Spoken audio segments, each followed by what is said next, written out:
ନମସ୍କାର ବନ୍ଧୁଗଣ, ଆଜି ଆପଣଙ୍କୁ ଏପରି ଏକ କାହାଣୀ ଶୁଣାଇବାକୁ ଯାଉଛୁ ଯାହା ଶୁଣିଲେ ଆପଣଙ୍କ ଲୋମମୂଳ ଟାଙ୍କୁରି ଉଠିବ।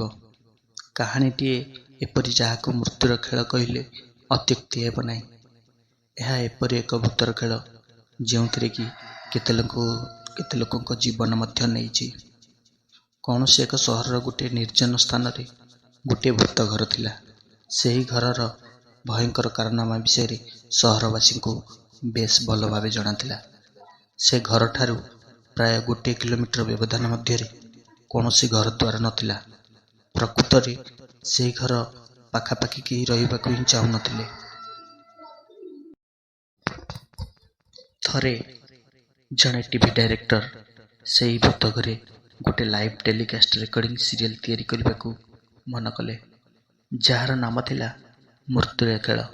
ଏହି ସିରିଏଲର ନିୟମ ଥିଲା, ଏହି ଖେଳରେ ପ୍ରତ୍ୟେକ ପ୍ରତିଯୋଗୀଙ୍କୁ ସେହି ଭୂତ ଘରେ ଗୋଟିଏ ରାତି ବିତାଇବାକୁ ପଡ଼ିବ ଏବଂ ସେମାନେ ଯେଉଁ ରୁମ୍ରେ ରହିବେ ସେହି ରୁମ୍ରେ ଗୋଟିଏ ଲେଖାଏଁ କ୍ୟାମେରା ଲଗାଯିବ, ଯାହାକି ସେମାନଙ୍କ ପ୍ରତ୍ୟେକ ଭୟଭରା ମୁହୂର୍ତ୍ତକୁ ରେକର୍ଡ଼ କରିବ।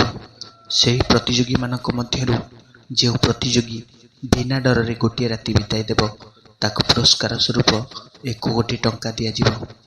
ସିରିଏଲ୍ ଡାଇରେକ୍ଟର ମୃତ୍ୟୁର ଖେଳ ବିଷୟରେ ସହରରେ ଘୋଷଣା କରିଦେଲେ, କିନ୍ତୁ ପ୍ରଶାସନ ତରଫରୁ ତାଙ୍କ ପାଖକୁ ଗୋଟେ ନୋଟିସ୍ ଆସିଲା ଯେ ଆପଣ ସେହି ଘରେ ସିରିଏଲ୍ ସୁଟ୍ କରିପାରିବେ ନାହିଁ, କାରଣ ତାହା ହଣ୍ଟେଡ୍ ଏରିଆ କ୍ୟାଟେଗୋରୀରେ ଆସୁଛି।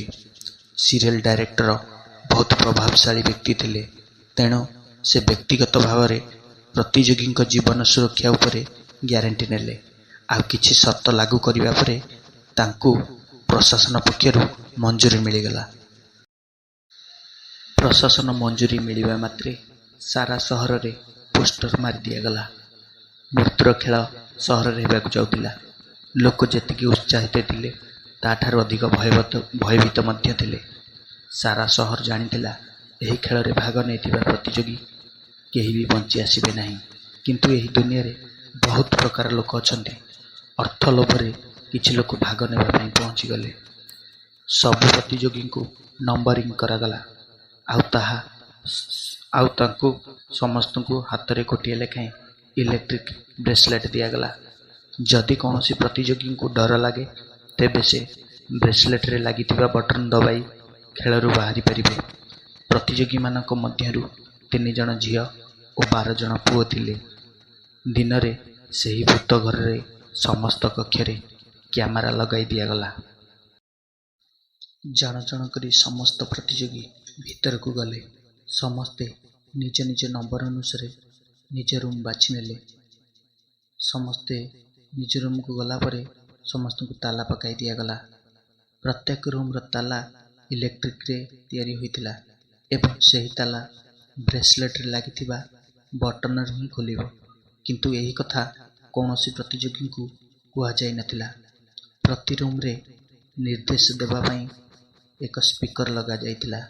ସମସ୍ତଙ୍କୁ ନିର୍ଦ୍ଦେଶ ଦିଆଗଲା, ସମସ୍ତେ ନିଜ ନିଜର ଲାଇଟ୍ ଅଫ୍ କରନ୍ତୁ। Camera night.